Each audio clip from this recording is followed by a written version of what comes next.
Dictation 100 शब्द प्रति minute start होगा 5 सेकंड बाद।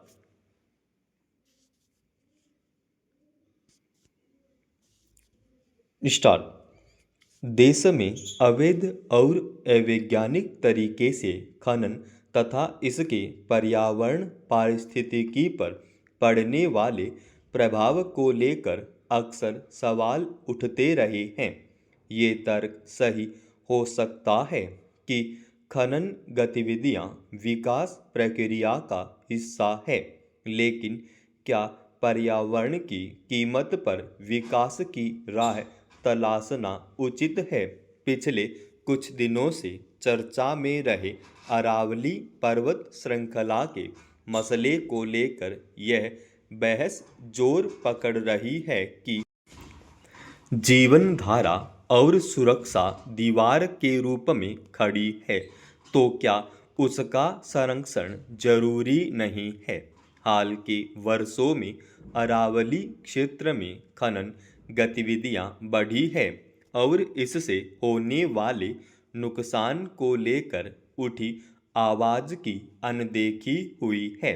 यही वजह है कि बुधवार को सर्वोच्च न्यायालय ने भी स्पष्ट किया कि अरावली में खनन और इससे संबंधित मुद्दों की व्यापक एवं समग्र जांच जरूरी है तथा इसके लिए विशेषज्ञों की एक समिति गठित की जाएगी।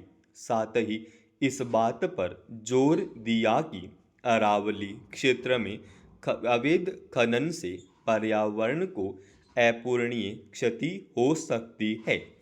गौरतलब है कि पिछले दिनों सर्वोच्च न्यायालय ने यह व्यवस्था दी थी कि आसपास की जमीन से कम 100 मीटर ऊंचे हिस्से को ही अरावली पहाड़ी के तौर पर माना जाएगा। अदालत की इस नई परिभाषा के बाद यह आशंका पैदा हो गई थी कि अगर 100 मीटर से कम ऊंचाई वाली पहाड़ियों पर खनन, निर्माण और व्यावसायिक गतिविधियों के रास्ते खुलेंगे, तो इसके बाद समूचे इलाके के पारिस्थितिकी तंत्र पर गंभीर पर्यावरणीय प्रभाव पड़ सकते हैं, क्योंकि पहाड़ियों के बीच 500 मीटर की दूरी के मानक से अरावली का बड़ा हिस्सा पर्यावरण संरक्षण से बाहर हो सकता है। हालांकि बाद में शीर्ष अदालत ने अपने इस फैसले को स्थगित करते हुए कहा था कि इस मामले में कुछ गंभीर अस्पष्टताओं का समाधान जरूरी है।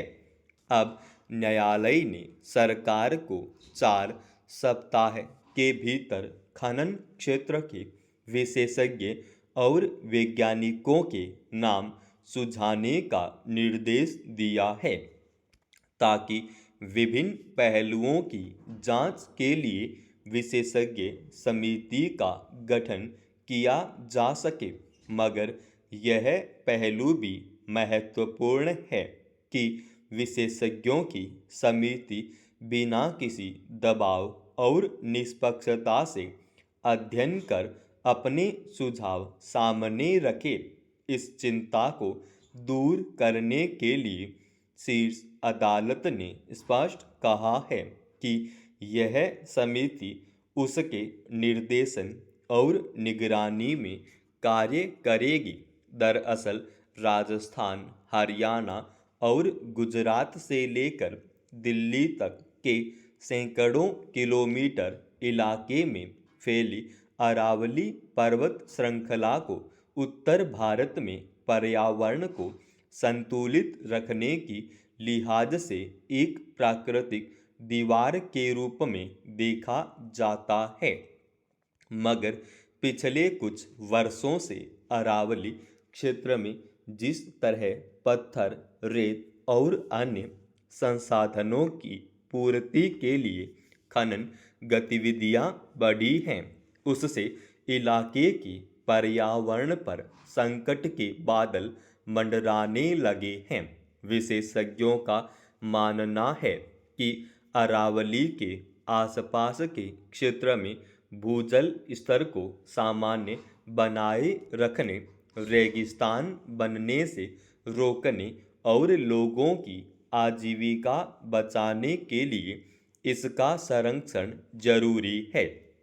इसे न केवल पर्यावरणीय बल्कि भूगर्भीय और जलवायु संबंधी महत्व की दृष्टि से भी देखने और मूल्यांकन करने की जरूरत है। अगर अरावली की पहाड़ियों में अवैध और अवैज्ञानिक तरीके से खनन पर रोक नहीं लगाई गई तो निश्चित रूप से निकट भविष्य में इसके गंभीर परिणाम सामने आ सकते हैं। बेहतर स्वास्थ्य के लिए उपचार की किफ़ायती और सुलभ सुविधाएं मनुष्य की बुनियादी ज़रूरत है। इनमें चिकित्सक की उपलब्धता, समय पर सस्ते दामों में सेवाएं मुहैया कराना और आपातकालीन देखभाल शामिल है ताकि लोगों का जीवन सुरक्षित रहे।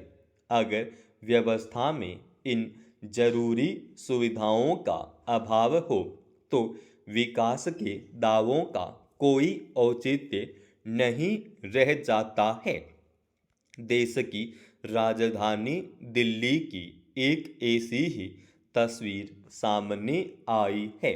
दिल्ली सरकार की जन्म और मृत्यु पंजीकरण पर वार्षिक रिपोर्ट के मुताबिक वर्ष 2024 में राष्ट्रीय राजधानी में 1,39,000 से अधिक लोगों की मौत हुई, जिनमें से 34.84% लोगों की मौत घर पर ही हुई।